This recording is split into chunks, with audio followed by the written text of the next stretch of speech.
Oh, yes, indeed. Yes, indeed. We are delivered and given another day. It is the Sunday Rise. This is the Sideline Junkies Podcast Network. And this is what we do. There's no better way to start your week off than to sit back, put your feet up, and listen to two guys. That guy's the big guy, KG. I'm the Midnight Rider. And what we're going to do is we're going to talk to you about some sports, right? We got some things on the agenda.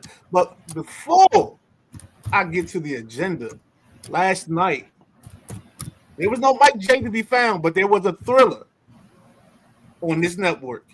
We went pillar to pillar, post to post, coast to coast, the WrestleManiacs. And guess did the most last night. A rousing 3-hour show. I think I checked out at 2 hours because these old bones don't work like that. But the WrestleManiacs did their thing last night, and this morning you wake up to these two guys right here, and we're gonna give you what we got and all we got. It might not be the best there ever was, but it'll be the best you get today. Strap in. Let's go. Sideline Junkies, Sunday Rise. Take it away, KG. Yes, indeed. Thank you for that rousing introduction, Midnight Rider. And last night was awesome. Shout out to J Will, King Mel, Hollywood T, man, the Four Corner Boys, quads up, quads down. Y'all came in there and y'all ripped up the set, man. And it was just fun. Like we had moments where we didn't agree. Then we had moments where some of us agreed. Then we had moments where everybody just kind of said, you know what? We all agree. And then there was the one big question. What the hell did WWE do to Don to make him so damn mad?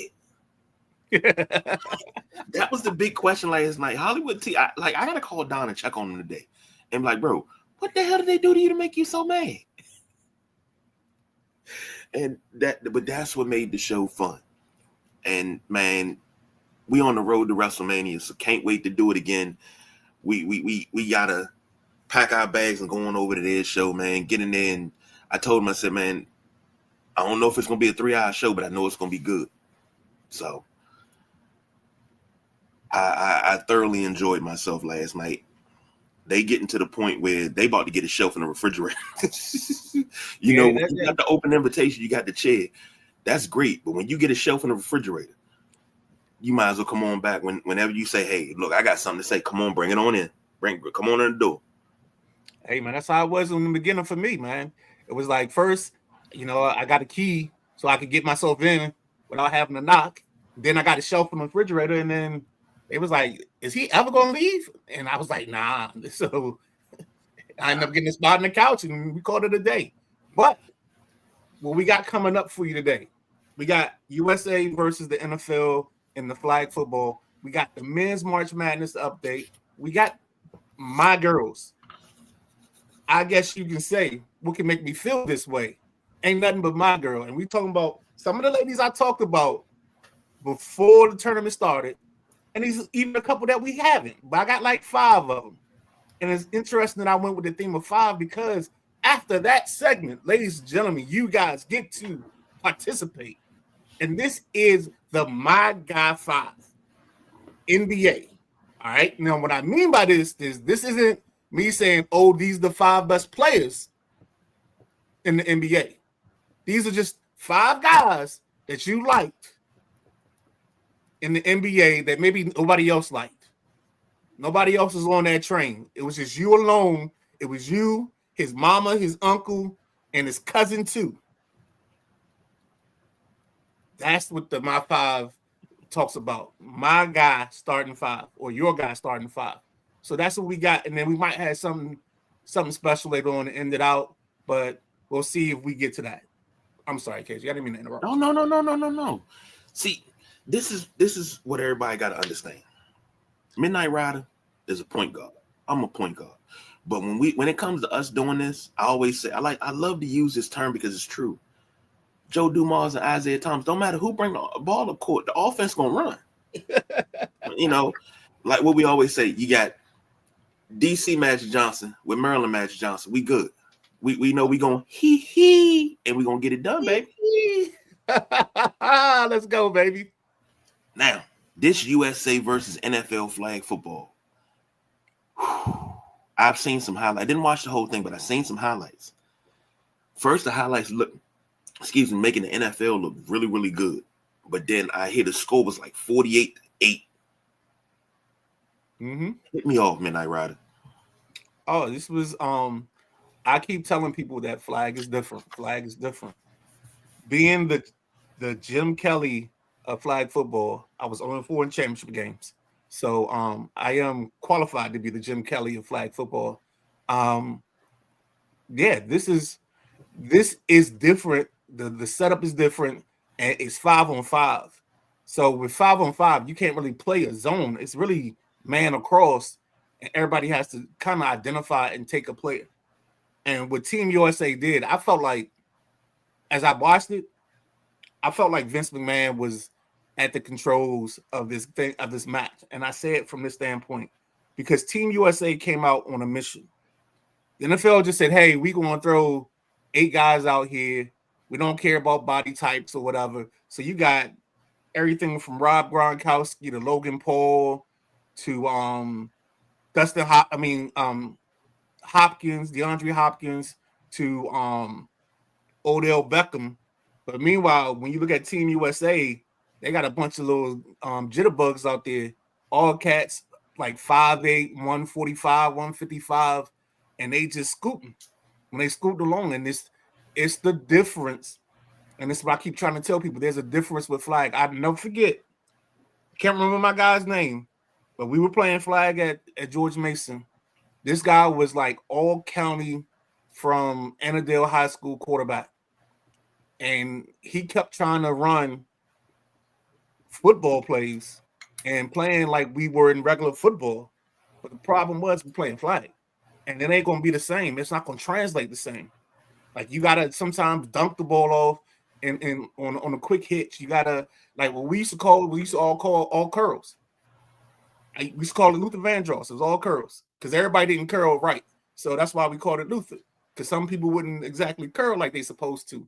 So then we had slants and slants and outs slants and outs. These all just things to get the ball out your hand quick and fast. And Team USA showed that offense to a certain degree. They got the ball out quick. They used that buffer of 5 yards that they had to give. They used that to make their plays happen. And they moved the ball at a pace that the NFL was not ready for and was not expected and couldn't handle.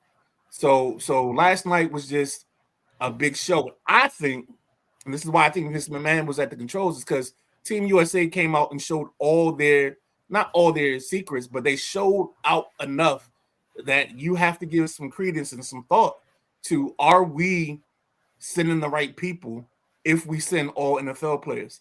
Now, I think last night I saw in the ceremony that Robert Griffin III got an invite from Team USA to be on the flag team in 2028. So that's a step in the right direction. You want a guy that's quick and nimble, agile and fast. I don't know how fast he'll be in 2028, but that's the type of guys you're looking for. You're not looking for a Rob Gronkowski because you don't need a 6'7", 265 tight end. What you need is somebody that's going to be able to get in and out of their cuts. So a guy like Joe Horn Jr. that played at Colorado, I forget where he's doing. I think he's in Carolina now playing football. But those type of guys are the guys that Team USA or the NFL should be looking to send, not the guys that are Julius Peppers types and those type of guys, because they're just too big and bulky, and it's not going to be in their best interest. You got to turn on a dime, you got to cut on a nickel, and you got to drop it like a penny. So I think I got the whole coin system out. It's crazy you say that about RG3. And I'm going to say this in defense of RG3. One thing that certain people don't lose, and that's speed. Because I don't know if you looked at the article I sent you and the boss, BJ. Darryl Green has been offered a trial. He'll be 68 but the dude still runs a sub 4.40 at 68. He's still in shape. He's also a track guy. Yeah, definitely. But the difference with him with track guys, because RG3 is a track guy, and I always said that during his career, he's a track guy. If he can get a breakaway and run straight, you'll never catch him. It's when he has to move is when you had the problem. But Darryl Green could move and still be a track guy. He was one of those guys. Now at 68, I'm pulling for him to make this team. Because I would just love to see him burn one of them young kids and they not knowing who he is. Who the hell is this old guy? And all of a sudden he's an old guy. All right. And he had to pull a Maurice Green and take his cleats off because they're on fire. Like, I'm pulling for him to make this. Mo Green was my guy back in the day, as you can tell by the clip. Him and what was my guy? Was it Michael Johnson? Yep. Yeah, that was I was a Michael Johnson fan. I'll never forget when Michael Johnson ran the 200 in the Atlanta Olympics. We happened to be in my mom's hometown. We were at somebody's house. They had a big screen. And the way they had the camera rolling alongside him as he was going down the back stretch, man, I'll never forget that moment, man, because it was just like, he about to do it. And then it was like, wait a second, he gonna break the record. Like, it was just all in one thought. It was just kept going. And KG, I don't know what you did to my algorithm, but the last 2 weeks, I've seen more Sha'Carri Richardson than I needed to see. I done seen her in the 4x1. I done seen all the outfits. I don't know if somebody trying to tell me that like that should be my YG or what, but I just keep getting flooded with images of her, yo. It's crazy. She on that track, like she went to LSU, and I was like, the girl's fast. And everybody's like, who is that? Who is that? I was like, man, I've been telling y'all about her. And then when she missed the Olympics the first time, I was pissed. Yeah, I remember this because we were at this time. Yep. And then when she got in and she was rolling, I was like, she's good. And she started breaking a couple records. I was like, she good. And everybody was like, she's scared of the Jamaicans. When she went, it wasn't Penn relays. It was something. I think it was Prefontaine after the Olympics. Because she had stumbled in the Olympics against the Jamaicans. Because the Jamaicans got 4 runners that are just like absolutely beasts. But it was at Prefontaine. And she smoked all 4 of them. And I was like, that's it right there. That's it. But everybody says she's too flashy. But I'm like, yeah, y'all said the same thing about FloJo. And FloJo was the fastest woman alive. But she did it her way, and she did it with style. I'm not mad at her. I'm not mad at Sha'Carri Richardson at all for her flair. Not mad at all. So, and then when it comes to men, like when you go back further, you had FloJo, you had Jackie Joyner-Kersee. Gail Divas was one of my favorites. I love me some Gail Divas. Her and I can't think of the other lady name that ran with her. I'm drawing a blank right now, but that was that 92 to 96, and then all the track from till about 98, 99 when they start retiring. I was in it, man, in it. Nah, so I got in the track.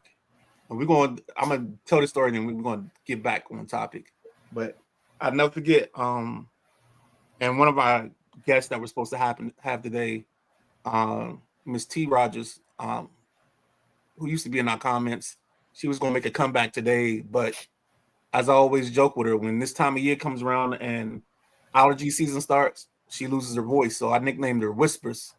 And she cussed me out yesterday when I called her that. And then she sent me a text message about 9:15, said she lost her voice. I was like, see, I told you. So hopefully we get her later on during the tournament, just giving us just a female point of view on the tournament. She's probably one of the more knowledgeable basketball people that I talk to. So we can try to engage in that conversation again and go from there. But I got into track freshman year at Georgia Mason, my boys was like, yo, come to a track event. I'm like, man, I ain't going to no track event. It's like, yo, just come and watch. And I never forget, I think it was like a pro-am, and there was this young lady from Auburn that ran the 200. Oh my God. Chocolate, thick thighs, smooth transitions. Oh, I fell in love. And I was like, they was like, where you going? I'm like, I'm going to the track. Like, I had the track schedule before they did after that. So we was good. But yeah, I fell in love with track in college. All my boys ran it. And then I was lucky enough because I had a guy that I used to coach basketball with, this guy, Daryl Tucker. He was one of those guys that he was like, if I'm coaching it, you coaching it. So on up, we ended up coaching. I was like, Coach, I don't know much about track. He was like, yeah, you do. And then we got out there and we started talking. And he was like, I know your boy. Your boy used to run track. You used to talk track with him. And we coached middle school kids track for like 2 years. And it was just one of the best times I had, man. I got a lot of coaching stories, bro. Oh, see, you know what? We're going to have to do a segment called Coach's Corner. And it ain't nothing but you telling coaching stories, because you told some stories about coaching that have stuck with me. And it's reiterated how I feel about youth sports, but it also let me know that it's still great coaches out there. We do a show Mondays called Pretenders or Contenders. We had some great coaches come on. I always admire, and I always tell Coach this. The one thing about the PG County coaches that I love the most is the admiration that they have for each other, the brotherhood that's mixed into this. They did a show 2 weeks ago, maybe 3 weeks ago. It was kind of like a barbershop format. It was 5 coaches. And when Coach was like, when you get in the house, just go ahead and jump in with us. I looked at the screen. I was like, there's no need for me to even jump into this. Like, this is poetry in motion. This is things happening with the way it's supposed to happen. And those guys took you through PG County history. They named a bunch of players. They named some guys that I know personally. And it was just a great experience, man.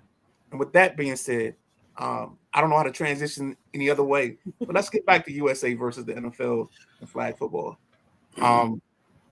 I think the team with Joe Burrow and Jaden Daniels, I think after they watched Team USA, after they lost them and then went back and watched them play the second game, I think they started figuring some stuff out.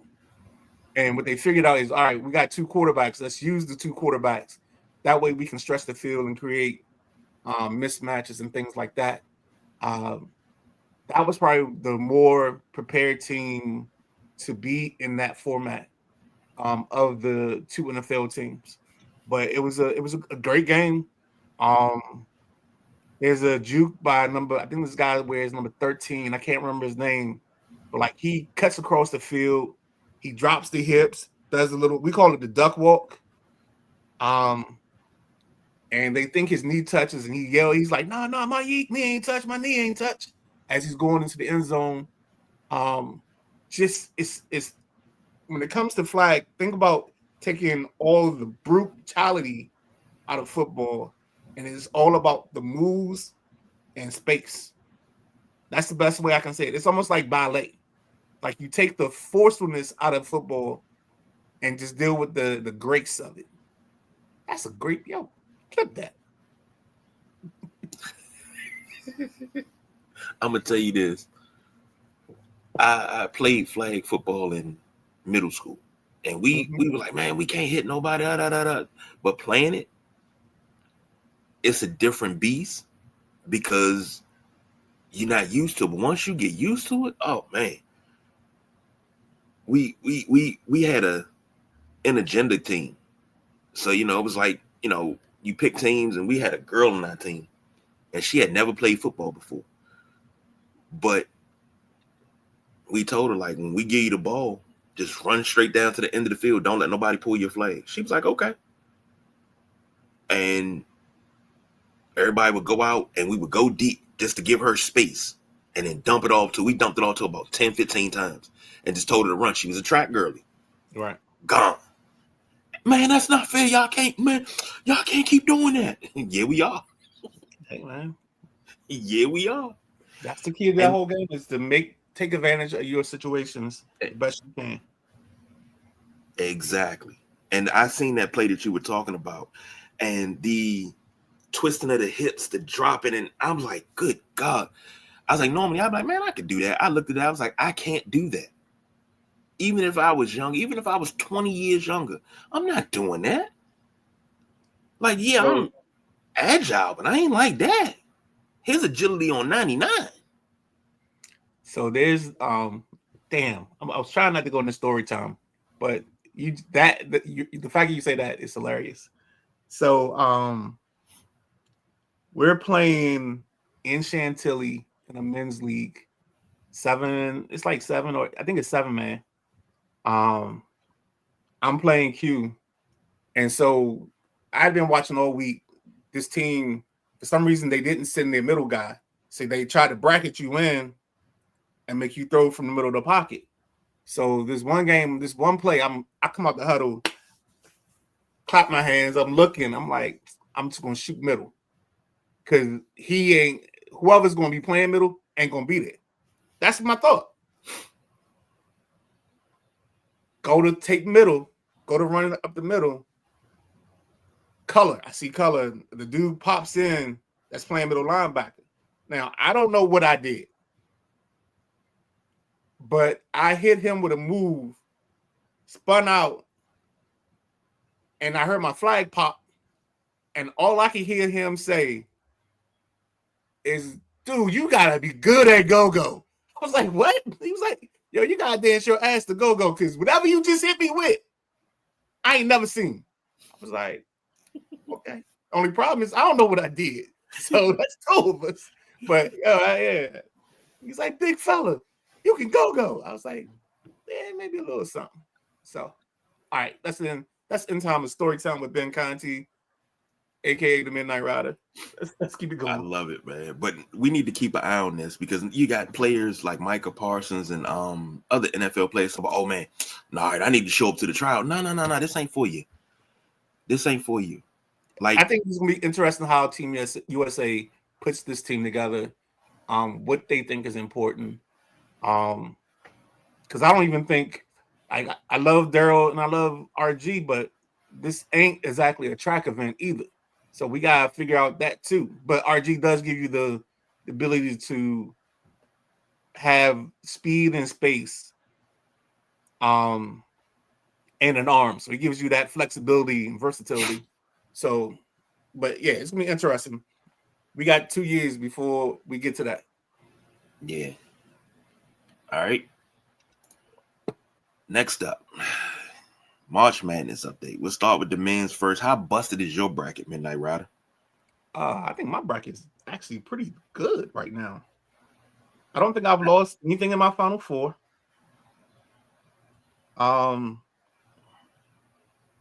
Actually, the bracket that I'm most proud of is not even my personal bracket. It's our bracket. Where is that at on this? So the network bracket is 6th in our league.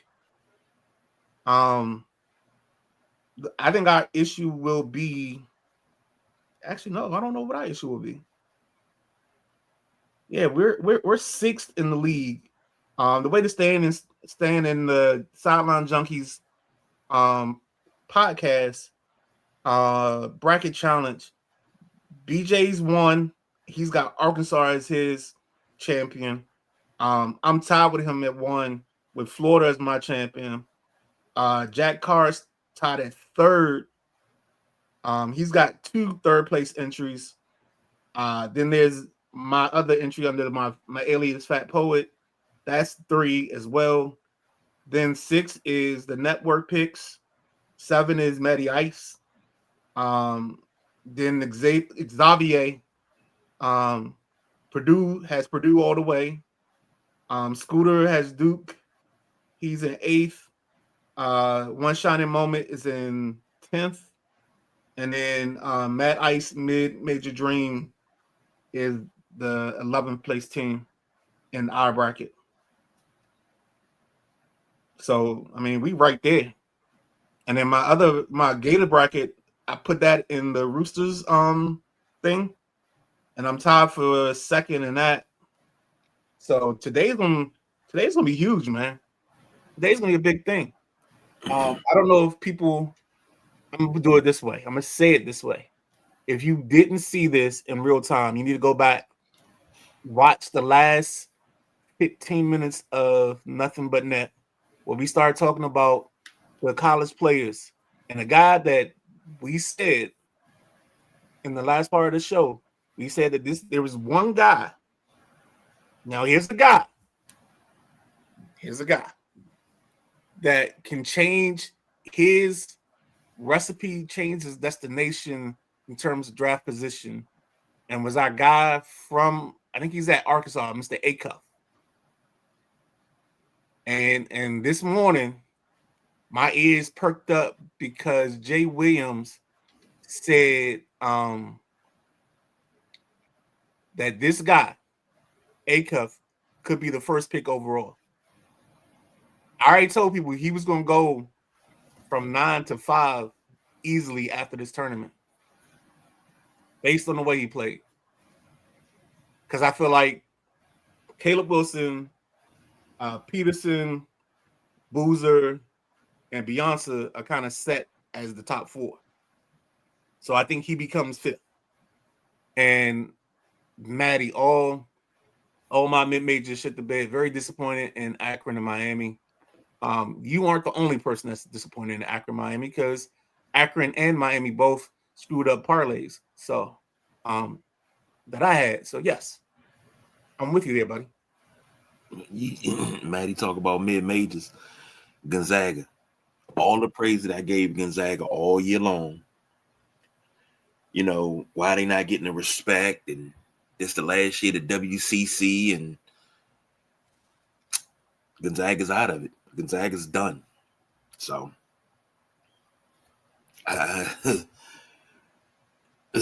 I'm not even gonna get into it because I'm gonna get upset again. We just gonna go. We're not gonna do too many stats. We're gonna go through some scores. First round, starting on Thursday, you had TCU. I guess an 8 versus 9 is still an upset. 66-64 over Ohio State. We had that. Nebraska. Huh? We had that. Yeah, we did. Nebraska beat Troy 76-47. I think that's Nebraska's first tournament win ever. Yep. And then they turned around and made the Sweet 16 last night. So I forgot who they took out, but so they're 2-0 now in this tournament. I didn't know Fred Hoiberg, who I know you love as a former Bull. I didn't know he was coaching there. But I like Fred Hoiberg better as a player than a coach, but that's just my opinion. Okay. Showtime, sir. She said I had Gonzaga to the Elite 8 side. I was rooting for Texas to lose since they beat the Pack. Yeah. I'm right there with you, Showtime. I'm right there fucking with you. Like, I'm upset about that. Louisville beat South Florida 83-79. High Point upset Wisconsin 83-82. Duke beat Siena 71-65. Vandy beat McNeese State 78-68. Michigan State, H to the Izzo, wins another tournament game, 92-67 over North Dakota State. The aforementioned Arkansas Razorbacks beat Hawaii 97-78. VCU upsets UNC. Stop right there.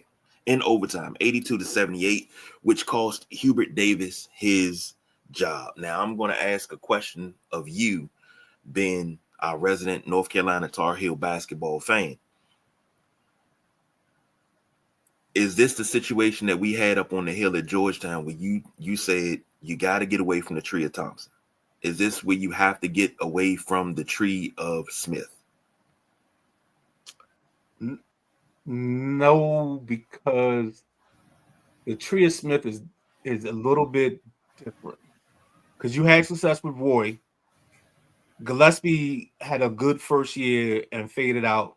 Hubert had a good first year or two, and then the last two have been they ended up in heartbreak. But I told you, if you go back to our show on Tuesday night, I said that this North Carolina team won't be VCU because their guard play. And their guards pooped the bed the other night. I think in overtime, I think it was like 6-3, the overtime score of the total of the overtime itself. Like both teams were done. They didn't have anything. They couldn't score. They couldn't do anything. It was the worst overtime of basketball I ever watched. I just wanted them. I wish they could have just done a dunk off or whatever after watching that crap because it was just god awful. Like there was no off. Like shots were going in and out. Shots were being missed wildly. I just didn't understand it. So as the resident Carolina fan, I'm not mad that they fired Hubert because I was on the fence. My buddy called me last night. He asked me, one of the other guys I used to coach with, Coach Justin Cottrell, um, excellent coach. I like that's my guy. Like we you know how we do shows and it's just like we just know where the other one's gonna go. I used to coach with him, and that's how we coached. It was like he'd look at me and make a suggestion. I was like, "Yeah," or he'd look at me and I say, "We should do this," and he's like, "Damn, I was about to say that to you." So when he called me last night, we had a conversation about Hubert, and I was like, I just don't know if it's him because I think this team, if Caleb Wilson's healthy, I think they're in the Sweet 16. But since he wasn't, I didn't think they had enough. Like I thought he was the one player they couldn't lose, and they lost him. And then I think Carolina's gonna go somewhere and find them a coach. Hopefully, we find us a young guy that's gonna get us to prominence and relevance. Um, Good God, my guy Izzo, 17th, Sweet 16. I'm sorry. Now I'm asking a question, and here's the question. Hold on, because I gotta correct myself because at first it's funny because 2 weeks ago or 3 weeks ago you was like, "Where you gonna have Michigan State in your bracket?" And I said, "I don't know if I'm gonna have them out of the into the Sweet 16." But then we did the show where we did our picks, and I think I took Michigan State to at least Elite Eight, maybe somewhere in that area. So um, there's some truth in the fact that Izzo is definitely my guy, and I believe that Izzo, like, yeah. All right, that's enough of that. Okay. And what's up, Anthony? The number one team in your bracket with the Hurricanes is Arizona. It's a tough bracket. Who? Final question before we move on. Who would you pick right off top of your head to lead the Tar Heels, and why is it Jerry Stackhouse? Thank you. To be honest, it would never be Jerry Stackhouse. He'd probably be like the fifth guy I think of on my list. I'm gonna say a name. I don't know if he's in coaching, but there's two guys that came to my mind the second they fired what you call it. One is Kendall Marshall, the other is Marcus Page. Because when I think of point guards that played the game, I didn't like either one. I didn't like Marcus Page when I saw him at Gonzaga. We played against them, and I never forget looking at Coach Cottrell. I was like, he going to North Carolina? I didn't think he was a bad player. I just didn't know if he was a good Carolina player. But he stayed at Carolina 4 years, and his last 2 years are the 2 years that he impressed me the most. Kendall Marshall was the same way. I think he played at O'Connell, if memory serves me correctly. And I couldn't make that game because I had something with Josh. And I watched them on video play somebody. I think it was Good Counsel and O'Connell. And I was like, I don't know. But then, I mean, life has its own journey and circle because it ends up that the year I'm at Ireton with Coach Mark Wilson, our 4, was the little sister of Kendall Marshall, which was kind of hilarious, and it showed me that the world loves to karma can hit you in multiple ways. She was one of the best kids we ever had, man. I'm gonna throw a name out to you that I thought about, and I was like, it's blasphemous as fuck, but it will work because he's got the pedigree, but he also has the experience. And you said a young guy. It's not a young guy. Why not grab Johnny Dawkins from UCF? I mean, yes, he's a Duke guy, but this is Johnny Dawkins we talking about. He got NBA experience and college experience. It's blasphemous, but you trying to win ball games. You're not trying to, KG, you're not trying to break anybody's heart to win ball games. If you want me just to saw off my left arm, just say that, because that's not happening. That's not happening. I'm just throwing it out there. No. First, it's the Duke thing. Then it's the fact that he went to Mackin. No. Johnny Dawkins don't get no. Get Johnny D. All right. Shout out to anybody that went to Mackin in the 80s. Y'all was legit. And now y'all de facto curl guys. The real way. 333, baby. Go ahead. I'm sorry. Andy said, question with Carolina on the men's side specifically, do they have a coach that coaches a certain type of style defensive scheme? Do they have to be a Roy Williams clone? I don't think it's got to be a Roy Williams clone. We don't. I mean, I think the one thing that Carolina's been has been very adaptive throughout the course of the thing. I don't know who Chris Quinn is. I'll as long as he didn't go to Duke, I'll accept that admission. If he didn't go to Duke, Clemson, or NC State, sorry, Showtime, we'll accept his application. Well, I don't know if that answers the question. Duke, Clemson, NC State. Get Juan Dixon. Okay. I'm sorry. You lucky this is video and I can't shoot you the one finger salute. But okay. You're trying it today. You're trying to get me taken off the air. You're trying to get me suspended. And Andy said, I don't know about what it is with the ACC, but they're very incestuous. I don't think I've ever associated those two together. Have the head coaches in that league other than either a former Duke assistant coach or Virginia or assistant coaches. Oh, okay. I'll take your word for it. And he said Chris Quinn is a former Florida Gator. He played for Billy Donovan when they won those national championships. The name sound familiar. Yeah, I just can't see the face. So I mean, if he's a good coach, I'll take it. Because he's on a staff that I'll take any coach from. You know, he's over there with Spoelstra, and you know, Spoelstra to me is not. No, he is probably the best NBA coach out there, point blank and period. Him and the owner wife lover. What's his name? The dude in Houston. Udoka. Udoka, yeah. I like Ime. All right, finishing off the first round. Well, finishing off Thursday's first round, you had Michigan beat Howard 101-80. Texas upset St. Mary's 63-50. I'm sorry, Texas A&M upset St. Mary's. Texas upset BYU 79-71. Illinois destroyed Penn 105-70. I thought that game was going to be closer. Your boys, you picked this one. St. Louis beat Georgia, upset 102-77.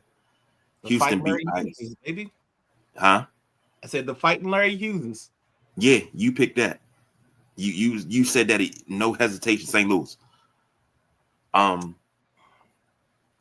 Houston 78-47. Gonzaga was 73-64 over Kennesaw State. And then we go on to Friday. Kentucky beats Santa Clara 89-84. Texas Tech beats. That is when you watch Sports Center, I think it's tonight. That's a bad beat because I had that. So I had Santa Clara plus 3.5. He comes down, hits the 3. Because I have this thing where I bet in certain sequences sometimes. So this was my this bet. Shout out to Disney, I think it is. Was I always called it my all dogs go to heaven bet. So I took all the dogs on the slate in the early part of the slate. So I had Santa Clara plus 3.5. So Santa Clara's winning by 3. I'm good. I'm Gucci. Shot goes in by Always brother from half court with a hand in his face. Okay, we got overtime. And then all of a sudden they win by 5. Man, you talking about get a gut punch. So that's gonna be on the bad beats this week. Go ahead. I'm sorry. Let's keep It's the party all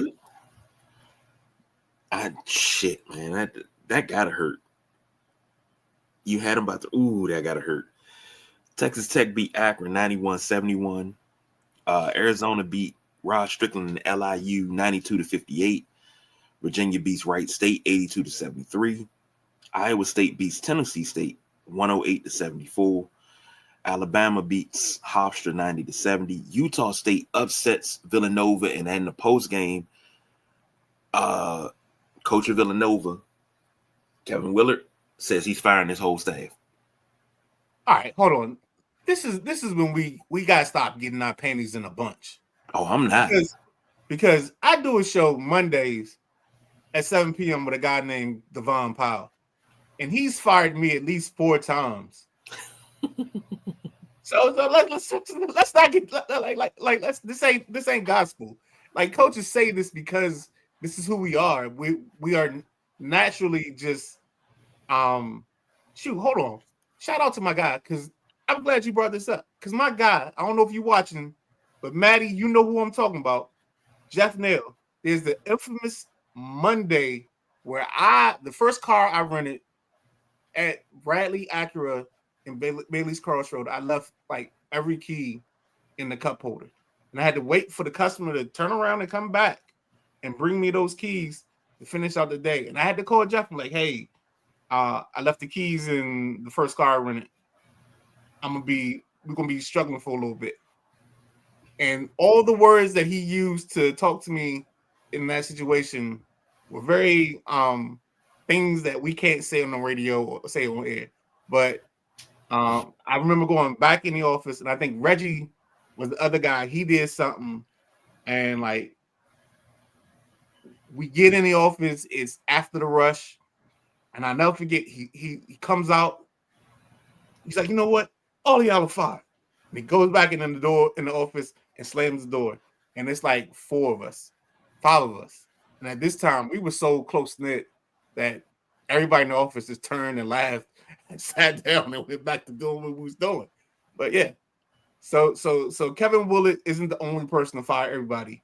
Jeff Nail and Coach Powell do this on a regular basis. So because if I'm not mistaken, Coach Powell and fired Coach Marcus at least 2 or 3 times. Yeah, he was fired yesterday, and yesterday was Coach Marcus' birthday. I didn't know that. Happy birthday, Coach Marcus. I didn't know that. That's a bet. I had to hit him up in the chat, man. But I thought he was serious. I'm gonna be honest. I'm thinking he's serious because he was like, he doubled down and was like, I'm serious. Nah. And he was like, we gave up 8 points on under the basket, out of bounds plays. Fired. Everybody's gone. That sounds my. If you I swear to God, if we had Coach Tuck on this pod, he'd be like, yo, the only person I've ever heard talk about underneath out of bounds points is that goddamn Ben. It's just like, yo, this I always say the reason the Lakers lost to the Celtics in that 7-game series when the Boston won it, their baseline out of bounds play that got Ray Allen 3-pointers killed us, and we had no answer for it. And I'll always go back to it. There are hidden points in basketball, and the hidden points are your out of bounds related plays.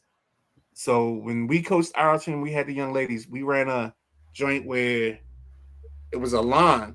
So the first 2 girls was split. So one goes to the baseline, one goes to the other box. The third girl comes straight down. And if you play it right, that third girl that's coming down is going to get a layup. And I say, Coach, just trust me. It's going to work. It's like split V. Give it some time. It's going to work. But all right, that's enough of that. I'm sorry. All right, back to doing a national show instead of talking about myself all the whole time. Next up, this is one that kind of rubbed me the wrong way. Tennessee beats Miami of Ohio. 31-win team. 31 wins. And they go out in a fizzle in the first round, 78-56. That rubbed me the wrong way. That's what Maddie was talking about. We was like, your mid-major shit to bed. That's one of them. Iowa upsets Clemson 67-61. The St. John's Red Storm roll along. They beat University of Northern Iowa 79-53.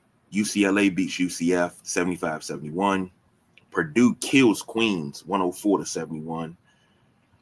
Florida beats Prairie View 114-55.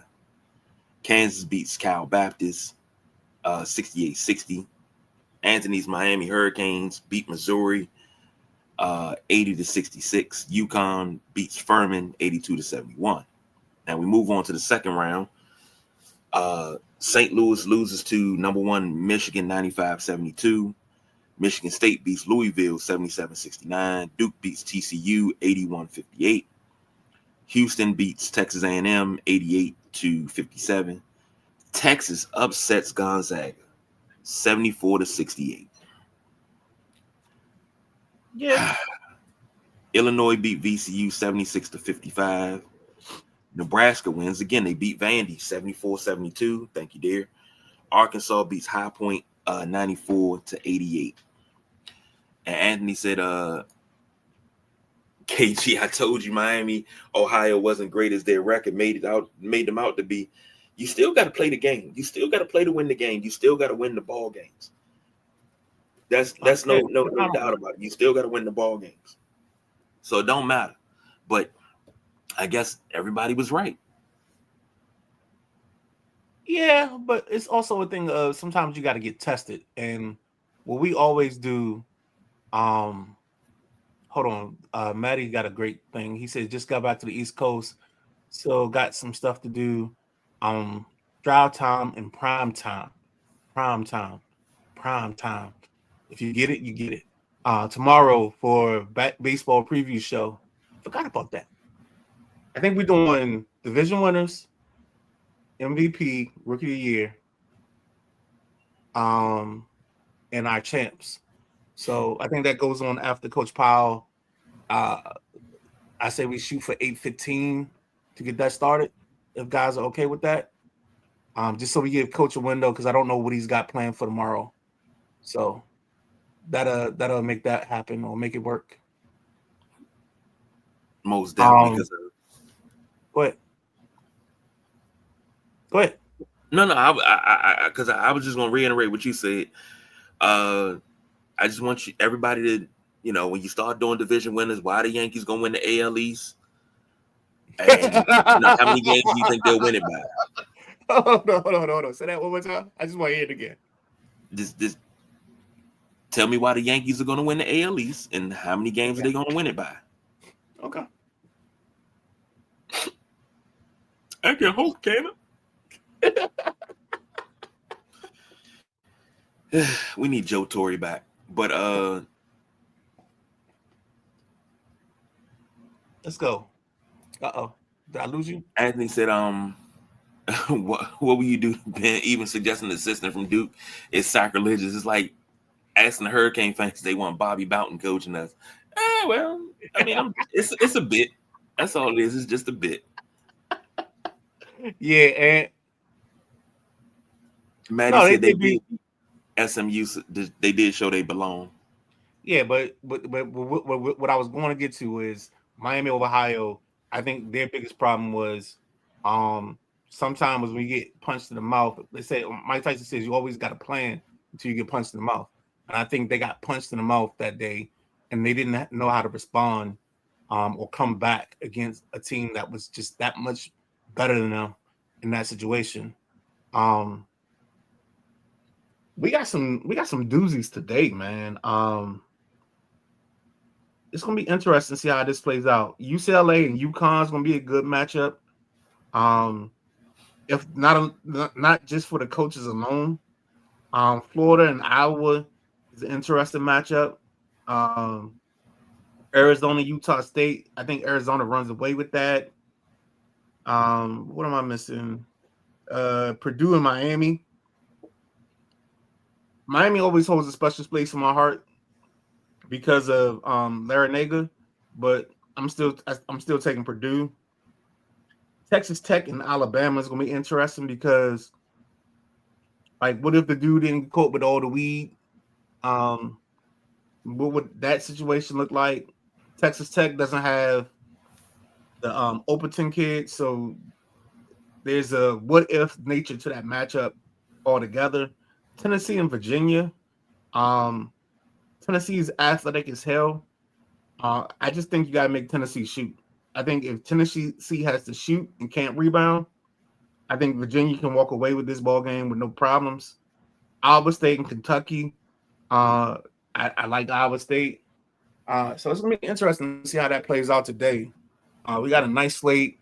If you got to make your food early, and make sure your microwave is ready, baby. JoJo said, "Haha, L's KG. That's about my Yankees. I ain't got no choice. I got to rock with that." Andy said, "KG, if you can trust Aaron Judge, is not going to choke it away like he did in the World Baseball Classic." Wow. Yes, sir. Shots are getting fired. Bloop, bloop, bloop. We're going to go ahead and move on. Midnight Rider, my girls, NCAA Women's March Madness. All right, so I apologize to Notre Dame right now because I think I heard that Hannah Hidalgo had 8 steals, but her stat line from yesterday is 23 points, 9 rebounds, 6 assists, and they said 8 steals. So I'm gonna trust them on that. We had a young lady from NC State, Zam Jones. She dropped 30 points, 3 rebounds, 3 assists, and 5 steals. From South Carolina, there's Joyce Edwards. She gave them 27 points, 8 rebounds, and 3 assists. Young lady from USC, Jazzy Davidson, that we talked about on Wednesday. She gave them 31 points, 6 rebounds, 5 assists. And then Michaela Blakes, she drops 30 points, 3 rebounds, and 5 assists. So those are just some of the young ladies that I wanted to highlight, put a little spotlight on. Actually, what does our women's bracket look like? Let's go to that. Let's check that. Huh? I said let's check that. Yeah, so let's see how the women's side works. Because I was told by a certain guy that he's the back-to-back champion of our women's bracket, one Matty Ice. So let's see where the scores are or where the standings are right now. So in first place is Showtime Sarah. God dang, she always ends up at the top of these picks. So we got Showtime Sarah at 1, Midnight Rider 2, Maddie 2-time. So it says Matty Ice, 2-time winner. That's his bracket name. He's in third. The network, that's me and you picking. We're in third. Cheryl Miller, best friend. No, that's Cheryl Miller, boyfriend. Oh, boyfriend. Okay, wasn't sure. That's 5, and then my other alias Tito Fuentes is in last at 6. So here we go. Speaking of the women's, I gotta say this. Audie Crooks, people talking about, she got exposed. She's not athletic enough. She dropped 37. Let me get the stat line right. Hold on. Because before I start going ham, because I'm tired of people quote unquote shitting on her to the point that you acting like she lost product, and I don't like that. I use that an awful lot, but I don't like that. Where you at, sir? Here we go. Audie had in 31 minutes, 37 points. She was 17 to 25, 3 of 6 from the free throw line, 5 rebounds, and assists, but only had 2 turnovers. Everybody talking about she got exposed. This young lady tried her damnedest to carry this team. 37 points. The only other person in double figures is Jada Williams, and she had 14. But you telling me Audie got exposed? I'm gonna need y'all to stop with this talking about she not athletic and this, that, and the other. But Joker's not athletic. Joker has no vertical like that. He's tall, but he has court vision and he can play. She can play. Watch what y'all saying, man. That's disrespectful. Watch, you talk about her weight. So what? Shaq played in that damn near 400 pounds and was one of the most dominant players in the league. Please stop. Please stop. And in this era of loose ass defense, y'all worried about her playing defense? Right. But you got guys like, SGA, who's a foul merchant, getting foul calls left and right when people don't even touch him. But you don't say nothing about that. But, I know some of y'all are selective with your outrage. So I'm going to go ahead and keep that energy the same when she get to the league and she start dominating the league. So I'm going to go ahead and move on. We ready to go on. Damn, Midnight Rider. I want you to, as long as you got your outing. I knew this was coming. Today, I saw her play. I saw some of she was getting stripped a couple times, but she gave you 37. The problem I have is she just doesn't have anything with her. It's just her. It's her and the miracles. Like she's Smokey Robinson out here. And when you, even if you just let her score hers, it's still not going to be enough. It's never going to be enough. Yeah. So, yeah. And I agree with that. Ugh. Let's go on to a happy note.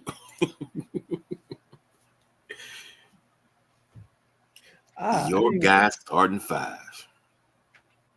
This right here. Midnight Rider pulled this one out yesterday morning.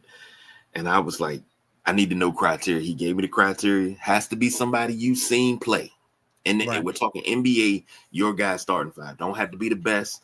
Just somebody that you ride with, they mama ride with, and maybe the dog ride with. That's it. It don't have to be no superstar, but it's your guy starting 5 that you will put a cape on and go with. And it can be position. I made mine by position, but it can be position. No, it's cool because my thought process behind this is I was watching games and a couple of names popped in my head and I was like, yo, that's just my guy. I know he's not going to be on anybody's, like I'll sacrifice a name because I didn't put him in my 5. But one person I always talk about is Josh Hart. Like I love me some Josh Hart. I just love the way he plays basketball. So I don't know if I have a 4 and a 5. I got to think about this a little bit more now. But yeah, there are just certain guys that when I watch basketball, and I'll even get phone calls. And this is one of the things I love about my friends is they know me, like I get, and no offense, KG, because I know what you're going to do when I say this, but like people will send me Jill Scott stuff off the cuff because they know I love me some Jill Scott. But my friends also know I love certain players. So they'll send me that player's info. So let me start this way. My 1, this would be the point guard of preference. My point guard of choice is Terrell Brandon from the Cleveland Cavaliers. So what's your guy? I don't know if you got him position or not, but what's the one guy? Your point guard that you love or like more than everybody else. You already know where I'm going. Go ahead. None other than Rod Strickland. Okay. I figured as much, but I just wanted you to say it. So the number 2 guy on my list has one of the greatest blocks in block history. He was in the McDonald's All-American High School dunk contest against LeBron James. The young man came out of Michigan State. His name is Shannon Brown. He is like my number 2 guy. Again, this is just my guy. These are guys that I don't care where they played at and who they played against. My guys. It's crazy you say that because I honestly, when you said that number 2 guy, I was like, nah, he's you said block. And I say, nah, he was a small forward. I'm thinking you was going to go LaFonso Ellis. That's who I thought you were going to go. But Shannon Brown, I didn't appreciate Shannon Brown until later in his career. And I had to get that hate out my heart. And I was like, Shannon Brown was fucking beast. He was absolute beast. My 2 guard, this is pre-Bulls, Ron Harper. Absolute dog. That's a good one. That's a real good one. Damn, then if I do that, then I gotta be true to the thing because there's a name that I always say.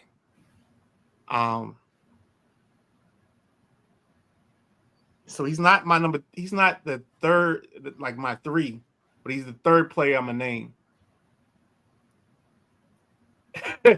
Yeah, you're gonna make me make this pick.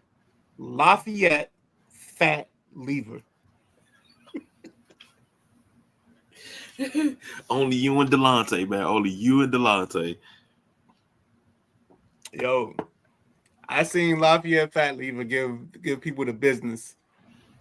I'm gonna tell y'all right now, I don't have a center. I don't even know if I have a power forward, but yeah. I'm just gonna go with my 5 guys. That's what I'm doing today. All right. Well, my 3, Tracy Murray. Ooh, okay. Deep, could shoot the 3. I love Tracy Murray here in DC. I thought he was one of the key cogs in the revitalization of the Bullets, but they didn't cultivate it, so it happens. You know what? All right, you keep doing your picks the way you're doing them because you keep finding me somebody else that I definitely gotta put on the list. And this guy, played for the Indiana Pacers. He wore the number 45. They called him the Rifleman. Chuck Person is my other guy. That's definitely a guy that like I went to the court and I used to say I was Chuck. Chuck Person, baby. That's crazy. Because when I was a wee little lad, my neighbor was a big Indiana Pacer fan. And we would always play basketball in the backyard. And the first half, we had to be the Indiana Pacers in the first game. And in the second game, we could be the Bulls. But I always had to be Chuck Person. I was like, I don't want to be Chuck Person. I don't want to be Chuck Person. He's like, but I'm Reggie Miller. I was like, I don't want to be Chuck Person. Chuck was my guy. I couldn't shoot, so I didn't want to be Chuck Person. But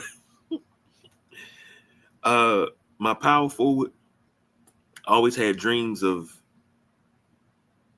playing the post with the guy.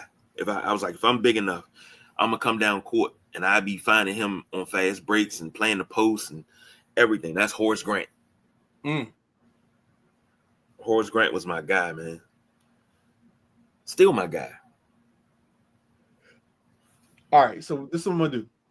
I'm gonna do my 5th player, but I got 2 players that are like they got to be honorable mentions because they get if I don't get names, my boy if he watches his back, he gonna yell at the TV. So my 5th guy is Larry Johnson, grandmama, UNLV.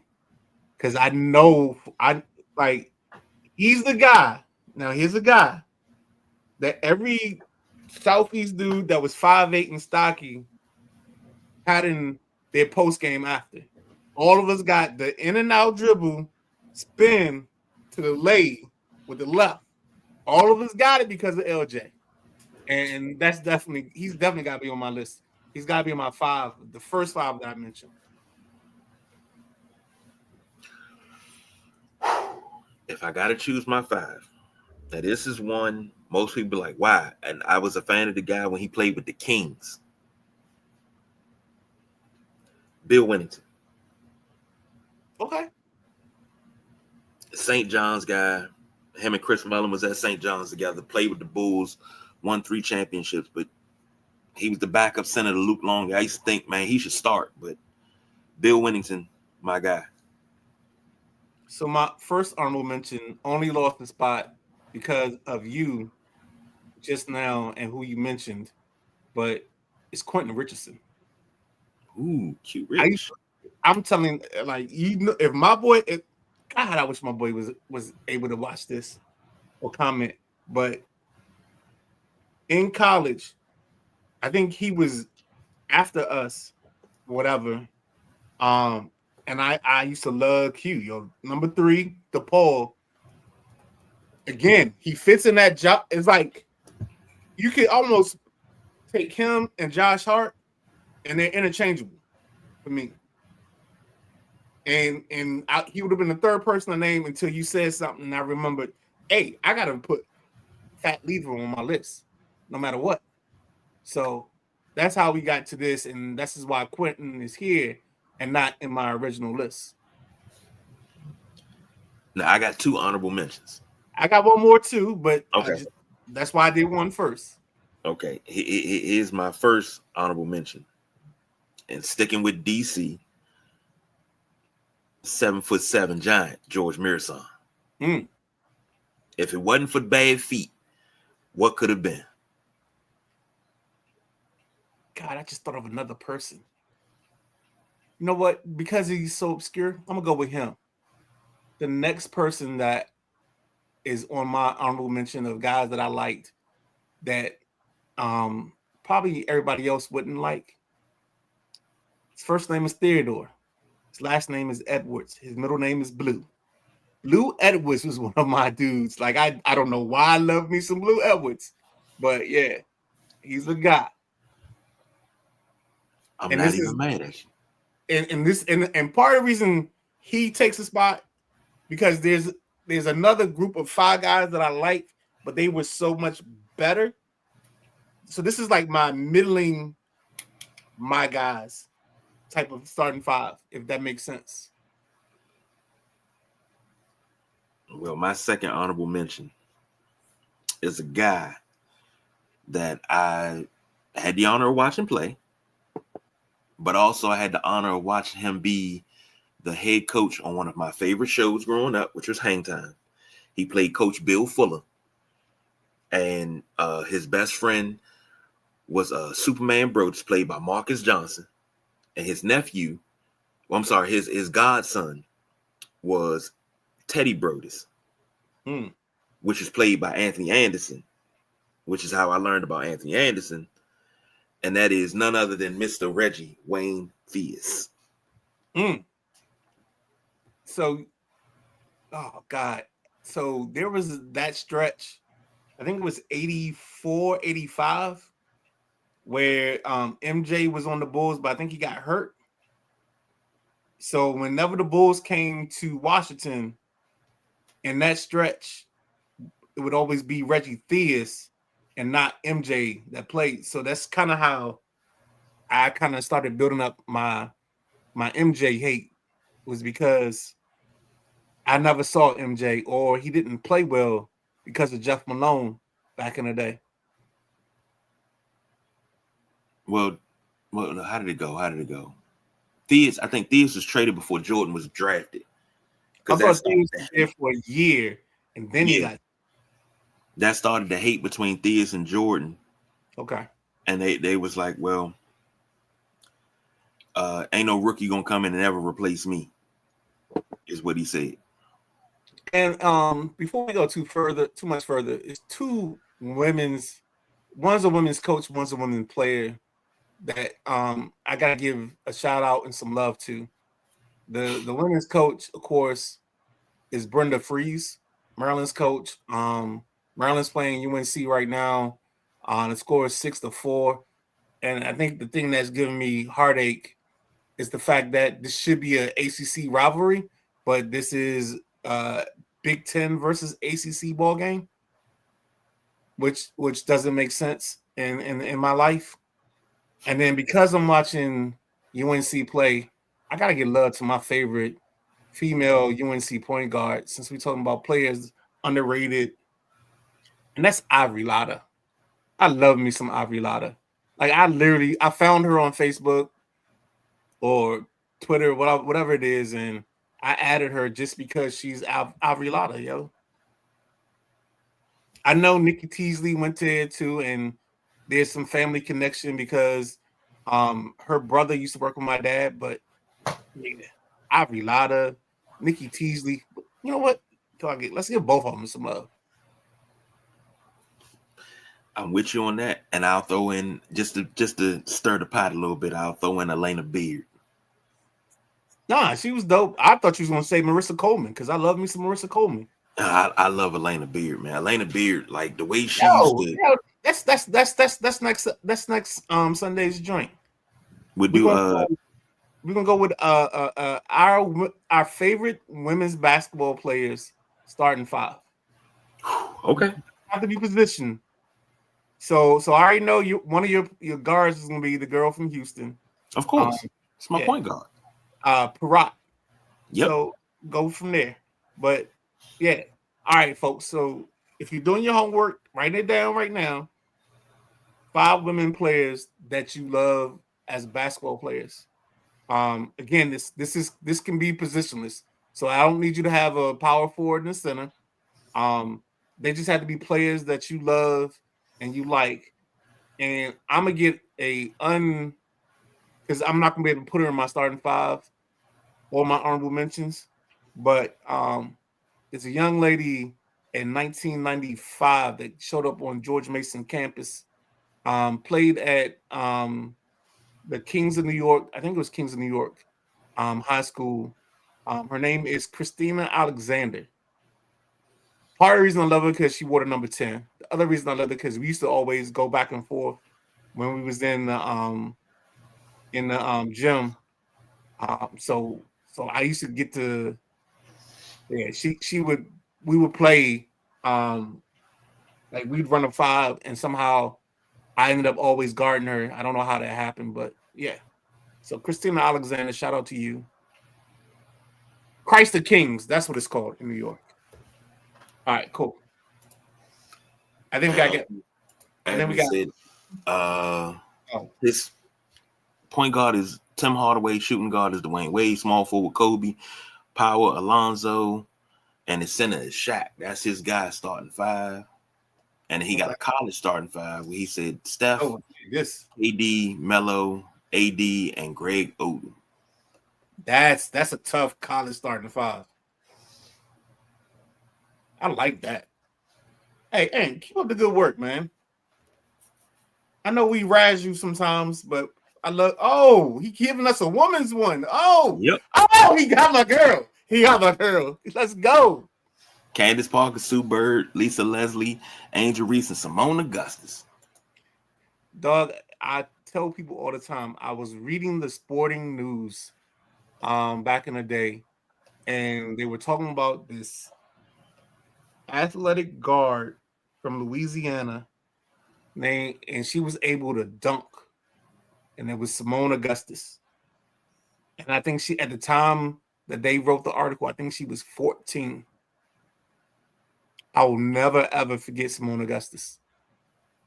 But she won't make my 5, I don't think. If I gotta, because I'm a rock with.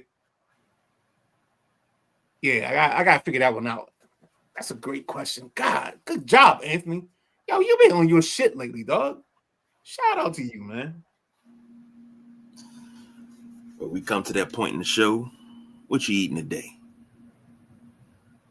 So I'm going to make spaghetti I don't have my normal portion of ground beef, but I'm gonna do it anyway.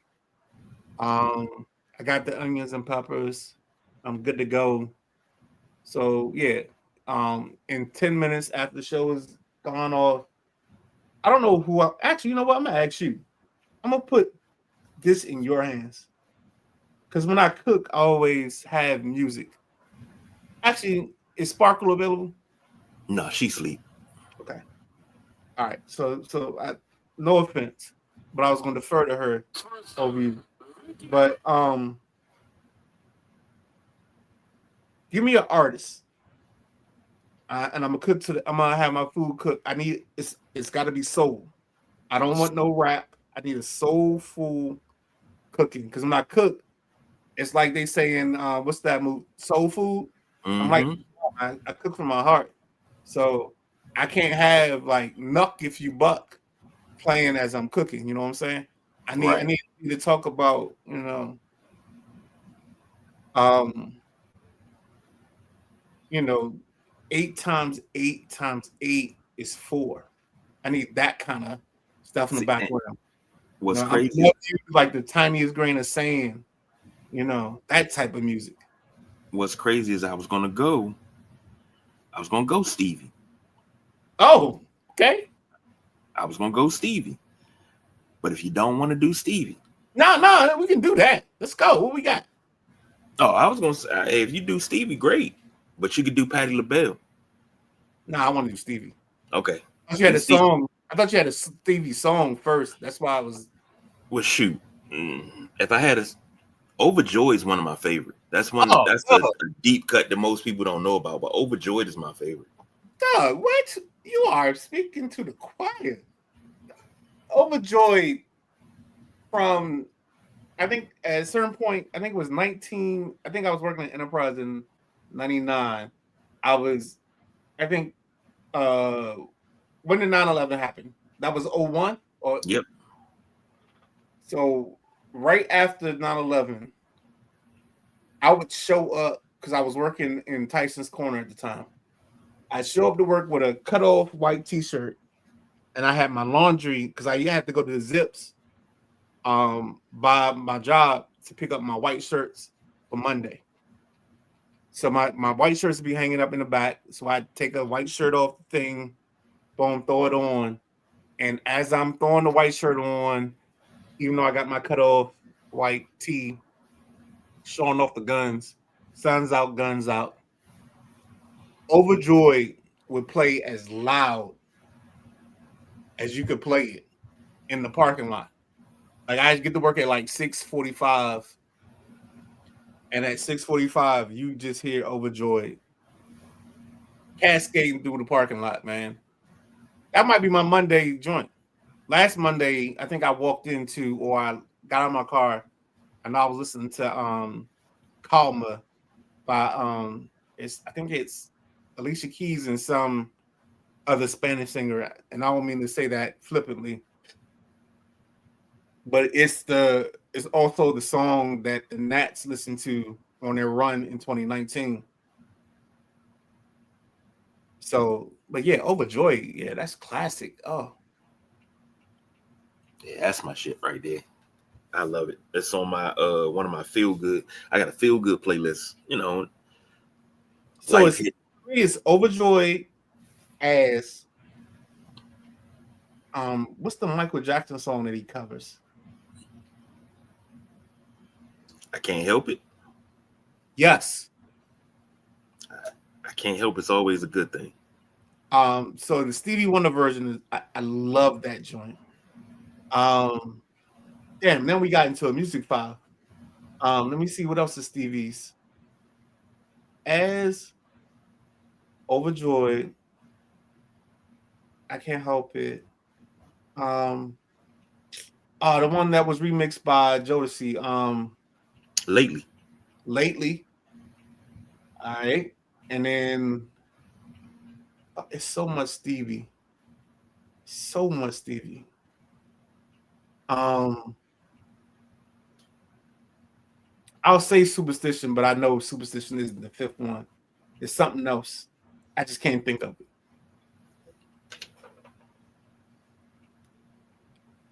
See, with Stevie, man, you got so many albums to choose from.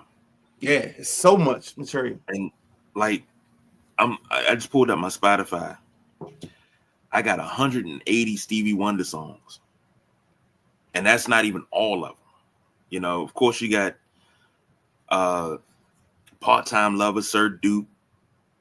Sir Duke is season. Isn't She Lovely? Higher Ground. I remember I pulled up to an apartment complex making deliveries for Amazon. And I was playing Higher Ground. And this lady, she was an older lady. She stopped me. She said, "What you know about Stevie, young man?" I said, "Man, I've been listening to Stevie Wonder my whole entire life." Man. She said, "Good. You were raised right." Yeah, Stevie is a pinnacle in my musical and poetic like lifestyle. Like, yeah. I think Stevie, her, Raheem Devon, Marvin. No, I'm sorry. Donny Hathaway and maybe Marvin are the top 5 people. No. I'm sorry, Marvin. No disrespect. It's Jill. And then Erykah Badu. I think those are the 6 people that I listen to the most when I write stuff. And I haven't written anything in a long time. But yeah. I had a night that I think I listened to her first album, and I think I wrote like 5 pieces off of that in the moment. But that's another. Welcome to the Sideline Junkies Sunday Rise Detour Show, where we go off the grid the whole time we're doing the show. There's the show content, and then there's us deviating, as we always do. But we're planning to eat this Sunday 2 racks of Jamaican jerk ribs, Hispanic style pork shoulder rice. God, Anthony, shoot us the address. Shit. Hell yeah. Roasted corn on the cob, sweet plantains. What? Oh, Lord. And he said his mixtape is AC/DC, Jimmy, Stevie Ray Vaughan, Albert King, BB King, Charlie Pride, Guns N' Roses, Iron Maiden, Led Zeppelin, and Sammy Davis Jr. That's an eclectic group of voices. I mean, you can always play Jimmy. Nobody can go wrong with Jimmy. But yeah. Well, final thoughts. Yeah. My surprise guy is Ray. I love me some, like, after the movie Ray Charles. Yeah. I got into like this wormhole of Ray. Mm-hmm. Yeah. I Got a Woman. I still haven't made my version of I Got a Woman. It's been, I think, I don't know when Ray came out. It's probably been 15, 20 years. 2004, 5, 7. Don't matter. But I've always had this inspiration of making 2004 my version of I Got a Woman, and I still haven't done it to any success or to anything that I like. So, yeah. All right. Before we go, you going to give me the final thoughts? Let's just enjoy the basketball that is today. Again, I'm watching Maryland and UNC women's play. I'm gonna watch that for a little bit, and then I'll probably switch over to the men in a little bit. But I mean, just enjoy the gift. Excuse me, that always gives, and that is the NCAA March Madness tournament. So that's all I got on that regard. Do we have comments to get before we get out? No, that was it. Okay, that was it. I'll piggyback off of that and just, hey man, enjoy the games and get you something good. And because we got the women's, I think the women's wrap up their second round today and tomorrow. The women's second round is today, I think. Okay. And then No, yeah, today and tomorrow. You're right, because they started Thursday. Okay, so Or they that'll start. wrap up. That'll wrap that up, and then I know the men wrap up, and then the Sweet 16 and Elite 8 is next weekend. I Yes, think it sir. starts back up Thursday. And I know DC they're hosting something. So hey man, I'm gonna tell you right now, if you've never experienced the NCAA tournament in person, it's a great thing to do. I had the experience in '99 with watching UConn, South Carolina, Oklahoma. I'm gonna tell you right now, Oklahoma had some thick cheerleaders. Shout out to the thick Beckies. Country bread, baby. But no, man, just enjoy basketball today if you can't do anything else. Enjoy some food. I think I want some bread from the wife soon. Um, Tell her to give me her schedule, and I'm gonna see when I can work in some bread from her. Got you. I got you. All right. That's the Midnight Ride. I'm the big guy, KG. Don't forget, tomorrow in prime time, not only do you get pretenders and contenders, you get drive time and prime time with the MLB season preview, because opening day, I believe, is Tuesday. What, Wednesday? I know there's a game Wednesday on Netflix. I don't know if that's the official start, but I think that's one of the starts. So, Okay. yeah. So we got opening day coming up. So let's get ready for that. So until next time, we are the Sideline Junkies. This has been the Sunday Rise, and we are out of here.